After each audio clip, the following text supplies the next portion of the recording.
Welcome, everyone. I'm Amy Seeley, president of Seeley Test Pros and LEAP, helping students to succeed in all kinds of tests from 8th grade to grad school throughout Ohio. And I'm Mike Bergen, president of Chariot Learning, helping students with Test School and Life based out of Rochester, New York. Between the two of us today, we have over 60 years of experience at the highest levels of the test preparation and supplemental education industries. We both love to talk and learn about the latest issues in education, testing, and admissions. So let's get down to tests and the rest. The fascinating topic we want to explore today is the college-pleasing epidemic. But first, let's meet our special guest, Feiyang Liu. As a naturally introverted high school student, Feiyang Liu felt immense pressure to adopt a bubbly and unauthentic persona for his college applications. This led to a lack of fulfillment and a realization that pretending to be someone he wasn't came with significant consequences. After graduating from UCLA with a degree in political science and from USC with a master's in education, he grappled with people pleasing while working in admissions and student services at UC Berkeley. After relocating to New York, he finally had the space to rethink his identity and values. His journey of self-discovery ignited a passion for genuine mentoring and led him to found Your Epic Consulting. His mission is to help students avoid the trap of college pleasing and instead showcase their true selves in their college applications. Welcome.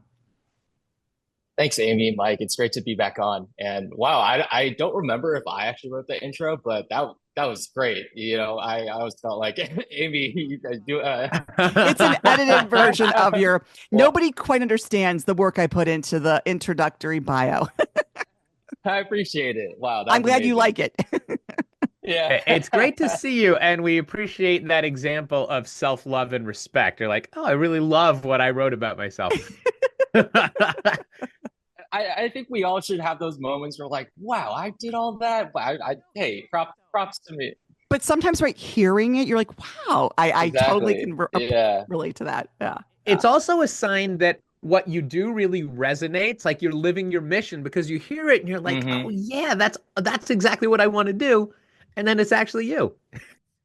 Exactly. Yeah. Yeah, I've had a lot of friends where, you know, as more I talk about this, like, you know, college pleasing or anti-college pleasing mission, and they're like, yeah, every stage of the way, like, feel like you're living that, you're exemplifying that, which is awesome to hear. We're psyched to talk about college pleasing, which is a concept that I never heard of until you introduced it. Yeah. Before we get into that, you were on our show back in episode 609 for an IEC profile. Obviously, anyone that wants to get the full bio and what you do and what your practice is like and your philosophy can listen to that. But can you just briefly remind listeners who you are and what you do? Yeah, of course. So my name is Feiyang. I'm originally from California, Davis, California in NorCal. And as you mentioned, my undergrad at UCLA and master's in education at USC. Prior to founding Your Epic Consulting, I used to work at UC Berkeley doing admissions, both for undergrad and also for the graduate school for the Haas MBA. And I think that was where I sort of, developed the training proficiency of, admissions and consulting. And I've always, I guess, in the back of my head had this desire to sort of do it on my terms and do it in my own way. Support students in a more maybe personalized or individualized way that maybe higher education doesn't allow quite the flexibility to really, go out and chart your own path as much. So upon moving to New York and just kind of being in that New York energy, my partner and I have been here 2 years now, something about just being among people who are going after what they want, whether that's professionally, personally, all kinds of random ways. That's sort of what inspired me to start Your Epic Consulting. And sort of the mission is also baked into the name, right? Like Your Epic. So I want students to feel confident about their story, right? And feel good about what's authentic and what's real to them. I think what Amy needed today was another story about New York City. And I was going to say another one, We talk about it every day. I love New York. Gotta move to New York one day just to know what that's really like. But a lot of people in the industry, whether that be college admissions advising or test prep, are definitely the nucleus is New York. Yeah. Love that. Yeah. But I like New York. Yeah, of course you do. Of course you do. Let's get into this concept of college pleasing. When you use the term, feels pretty self-explanatory, even though I don't think a lot of people think about that this is a Yeah. real concept, a real not just something that happens occasionally, Yeah. but a pervasive factor in the atmosphere around admissions, especially selective hmm admissions. Can you lay out what college pleasing is and where you think it stems from? Yeah, absolutely. So my and I hope that as we continue this conversation and this podcast comes out, it becomes more and more of a real thing and people recognize it more and more. So I define college pleasing as a behavioral pattern in the college admissions process where students excessively prioritize perceived college preferences over their authentic self-expression. So what this can look like is, driven by external pressures from family, peers, maybe school rankings, where students feel the need to strategically shape their applications in order to quote unquote impress admissions officers. So some key points I'd like to highlight. So excessive prioritization, and the one caveat I'll throw out there is some level of college pleasing is unavoidable. I don't want someone listening to the podcast to be like, "Oh, Faye said, this is not college please. So, all right, mom, I'm not going to go to school anymore. That way I'm not college pleasing at all." That's not what I'm saying, right? Like, there's some level of there are just certain things that colleges do hope that you demonstrate as a student, as a learner, right? Um, but it's when that balance is off, where you're trying to do whatever it takes to fit what you think the ideal student for a given school is, and you kind of push your passions or what you enjoy doing to the side and feel like it's less important.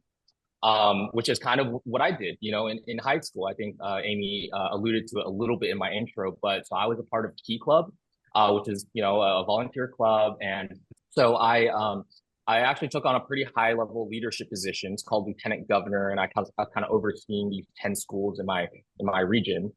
And what ended up happening is I wrote my essay about my leadership position because I felt like hey, colleges want to see me as this like really powerful leader, right? This powerful presence who's giving speeches and workshops to hundreds of students at a time. So I wrote about that, but in reality, what I really cared about was actually this one event where I connected with this young boy at this foster event, right? We're talking about, he was maybe 6 years old, but we were talking about Pokemon, Yu-Gi-Oh, like the stuff I loved growing up. And we connected, and it was, 4 hours just flew by. And next thing I know, I was like, that was honestly the coolest volunteer experience I've ever had. And I really regret not writing about that in my essays because it was so important to me. And it was when I was recounting this story to my girlfriend in traffic, actually.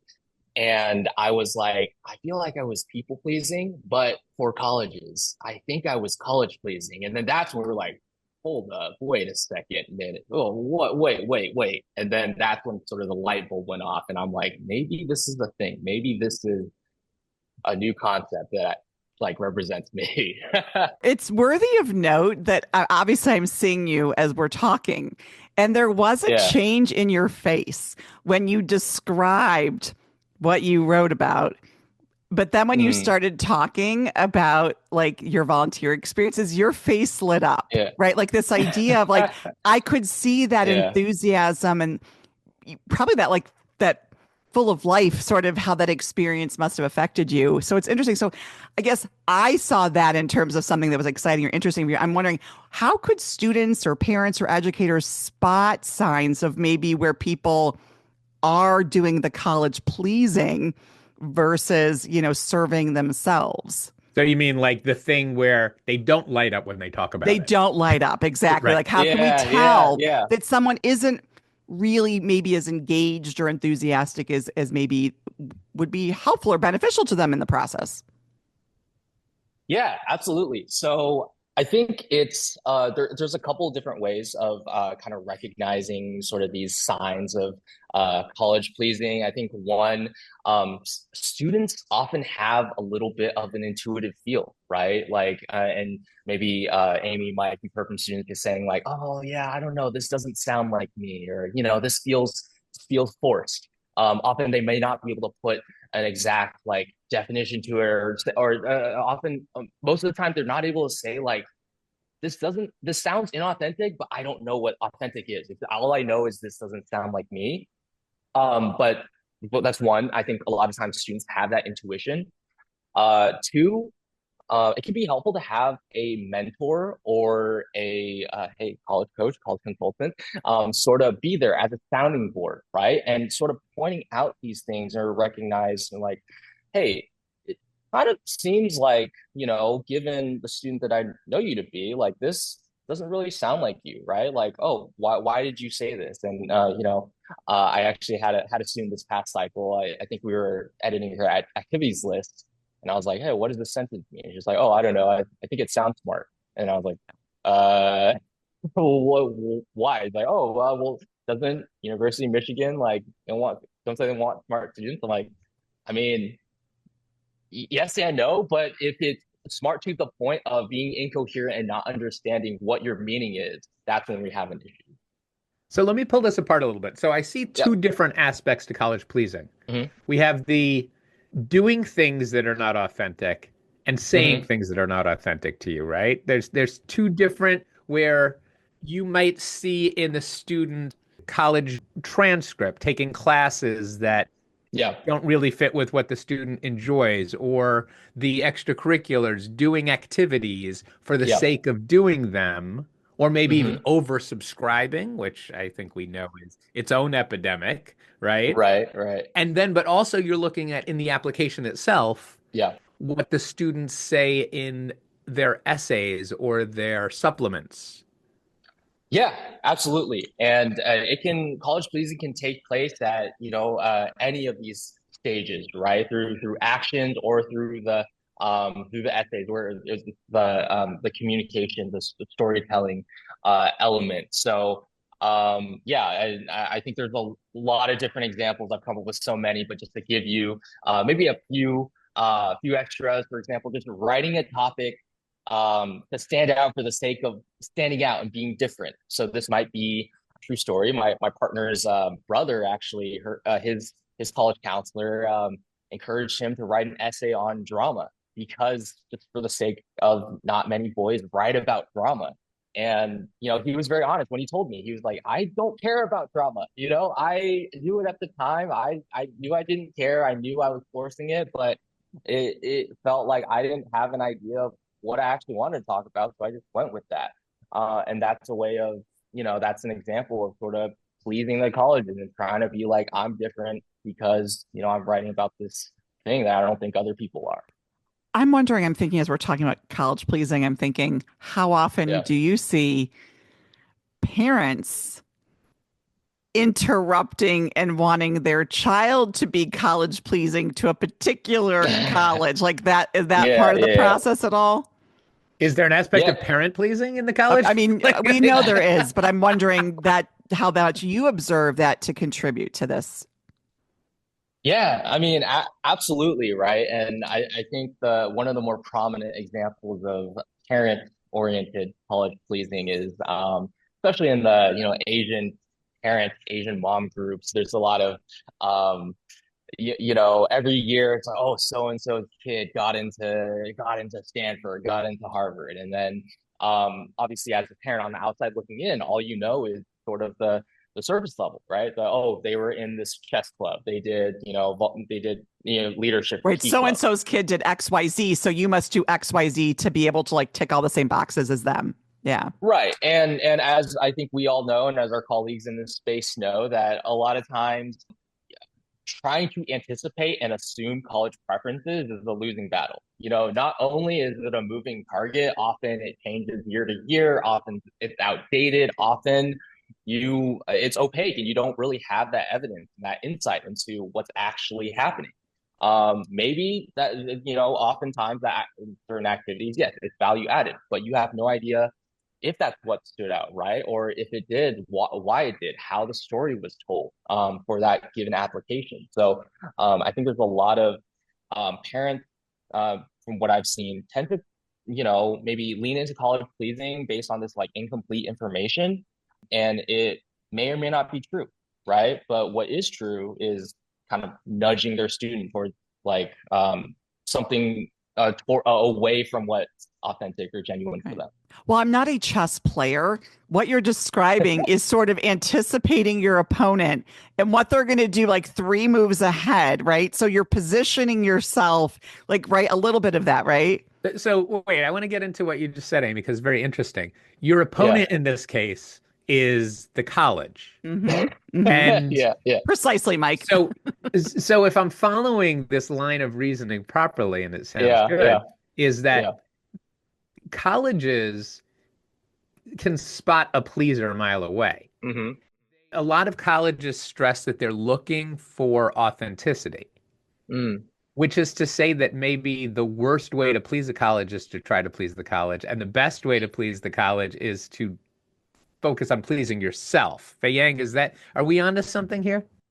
I think so, because you think about it, the assumptions that a lot of students or parents make about what colleges are looking for tend to be fairly homogenous, right? It's like they want me to be a good student, they want me to do leadership, they want me to lots of APs. I mean, like you could be really specific. Lots of APs or honors classes, lots of volunteer, sport every season, musical instrument. Like you tick all the boxes. Right, and for myself and many others, we had an Asian American essay, right? Because we thought that's what's interesting about us, right? That's what they want to hear about us. Yeah, and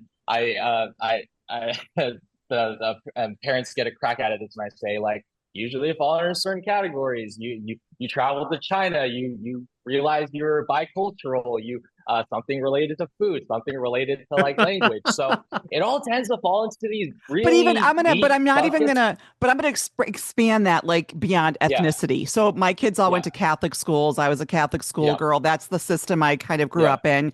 So for us, volunteering, being involved in your church, like those kind of, it's like, okay, but that's sort of to be expected from your demographic. So I think there are certain places, and it could be ethnic, it could be religious, whatever. You sometimes get a situation of you're not really that different. You're doing all the same things your peer group or your school group, so it's about differentiation a little bit too, right? Exactly. And to Mike's point is a lot of the process of leaning into the deeper levels of the student's own authenticity, it actually leads you to differentiate yourself, right? Even if you're doing the same activity, your perspective or your takeaways, your lessons learned, or why you do it, your motivations, right? That's the stuff that may be different. But if you stop at sort of the surface level college pleasing stuff, you never get there to the rest. And I think the tricky part, obviously Mike and I've been working with this population of student for like over 30 years. Yeah. It requires a lot of reflection, right? It requires a lot of self-knowledge. And I'm not trying to be dismissive of that population, but most of our typical 16 or 17-year-olds, it's hard. This is the first time in their lives we're asking them to think about who are you? How do you show up or represent? And that's a lot sometimes to ask of these students, because most of them are just typical but kids. Isn't that the issue then? The issue is that if they focused on pleasing others, and by others that could be parents, it could be teachers, it could then be the institution or the gatekeeper to where they think they need to go, you're suggesting that they haven't been asked to please themselves, to figure out what they really want. And that's the root of the problem, isn't it? Yeah, I mean, I think for a lot of these students, they've had a clear cut, say, blueprint or roadmap for a lot of their life. Do X assignment, do this activity, and sort of this has this blueprint leading up to college, right? So for a lot of their lives, they maybe haven't had the need to really introspect and think about, hey, what do I want to do, and why do I want to do that, right? And it is definitely a very abrupt paradigm shift for colleges to want to hear about that, when for a lot of these students they may not necessarily have been set up or positioned to grow into that space. And what do you, I mean, this is kind of rhetorical, but I'm assuming you're going to answer this. You might even answer this from personal experience. Yeah. What are the ramifications for someone who 100% engages in this process as a college pleaser? Yeah. What are the ramifications in 4 years for those kids sometimes? Yeah. So I kind of break down the ramifications into it's twofold. There's one kind of in the admissions process, and then there's one that's more like beyond admissions, maybe even college, maybe even later in their adult lives. Third mission, one being lack of authenticity, right? I mentioned earlier, like I think students have this intuitive feel, like I'm writing a story that doesn't sound like my own. And that feeling often can lead to less enthusiasm and effort, which, especially when it comes to essays, it's all about the draft. No one's first draft is perfect, right? You need to really keep putting in that work. And students who feel like, in a sense that they're doing something that someone's telling them to do are less likely to put in that work. And the work that's often put out there tends to be a little bit more one-dimensional, right? We mentioned earlier the homogenous, like we're putting ourselves in these neat little buckets that colleges are looking for. So often it lends itself to students blending in rather than what they intended to do, which is to stand out. And then finally, a lot of this college pleasing tends to make stories a little less interesting. It almost feels like you're trying to strategically position yourself, but it takes a lot of the human aspect of the student. What makes them tick? What makes them what makes them really? And it takes a lot of that out of their application. And then briefly for beyond admissions, I think a lot of times it delays that self-discovery, as you mentioned, Amy, like, whether or not students start thinking about these things in high school, kind of kicking the can down the curb. And they're going to have to think about this in college, which is honestly a more difficult place to try to figure out who you are. There's so many more external influences. You're around so many different types of people. And it can lead to all kinds of confusion, all kinds of conflict. So there's tons of ramifications that college pleasing really stunts student development in a way, right? It's interesting. So we put it all together. What is some succinct advice that parents and students and counselors are likely to take? Meaning, don't just say, well, be authentic, be yourself. Yeah. If it was that easy, everyone would be doing it. Right. Yeah, absolutely. And no, I think you hit the nail on the head, Mike. I feel like, especially in this day and age with social media, the buzzword authenticity gets thrown out there so much. And I'd like to share a my definition. It was actually suggested to me by one of my students, right? I didn't tell her to say this, I didn't pay her, right? Like, this is what she surmised from our work together. And she said, authenticity isn't about being unique for the sake of being unique. It's about representing a maybe common experience that a lot of people have, but through a perspective or a viewpoint that only you have, given your lived experience and given the story you're trying to tell. And I really love that, because I think for a lot of students and parents, there's this pressure to feel like, oh, we need to reinvent the wheel. We need to, feel like we're one of one in a million. And that is just so much pressure, which probably leads to all the college pleasing, right? But back to your question, Mike. So one of the practical things that I'll probably share in the show notes is I took a lot of inspiration from Dr. Harriet Breaker's book, the Disease to Please, which talks about people pleasing, right? But I take a lot of the concepts and I tie it to college pleasing. And there's a really cool diagnostic test, and kind of like true fall, kind of seeing where students or where people fall on the spectrum, and kind of identify these different areas of where, like, whether it's mindset, feelings, or habits, like where we fall in our how we're being influenced by these external pressures. So I'll probably share that in, when this episode is dropped. You're talking like there's an assessment, a self-assessment to see if you're a There's a pleaser? self-assessment. Yeah. And I kind of took that and converted it into more like a college pleasing diagnostic and recognizing where are the areas. Oh, that's exciting. Yeah, That's great. we'd love to share that. Where students or families are feeling a little bit more susceptible, right, to college pleasing. And then in sort of conjunction with this, I sort of developed, I call it the iceberg of authenticity. And I break it down into sort of 3 levels. So one being the surface level motivations for students. My parents are telling me to do this. My friends are doing this. This looks good for college. All very extrinsic, very lacking that, don't really have that self insight, that insight about who the student is. Then we move into the middle level. Kind of, we're talking about, I'm good at this activity. I enjoy doing this, and I have a goal, and maybe this activity leads to that goal somehow. So we're talking about competence, interest. We're talking about a little bit more of, a little bit more of that student-centric perspective, but still relatively surface level. And then finally, that deepest level of identity, meaning, this activity connects to my identity. This has changed how I see myself, or changed how I see the world. Or finally, this activity is like a reflection of the kind of person that I want to be. So I think a lot of these frameworks, which I'm happy to share, with students and parents out there, are a good place to start and try to a framework to ask yourself these types of questions. And the more often you ask yourself, the more habitual it becomes. And then naturally just having that curiosity and starting that process of deep introspection that, colleges are hoping to see in application. That's fascinating. Feiyang, I feel like we could talk about this all day. Unfortunately, we are out of time. Thank you so much for joining us today.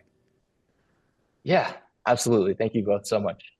If listeners would like to get in touch with you, what's the best way for them to do that? Yeah, so you can find my website. It's yourepic.consulting, and I have some resources and articles on college pleasing if you want to read more about that. And if you want to reach out with email, it's feiyang@yourepic.consulting. Awesome. We hope you enjoyed this discussion as much as we did.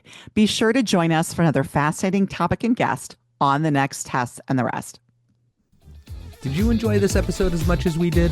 Find expanded links and more for this and all of our episodes at our show page at testsandtherest.com. While you're there, be sure to explore everything the larger TestBright site has to offer, including real, expert, unbiased answers to the toughest admissions testing questions. Of course, we'd love for you to rate, review, and subscribe to Tests and the Rest on your favorite podcast platform. If there's a topic or guest you'd like us to feature, just let us know and spread the word.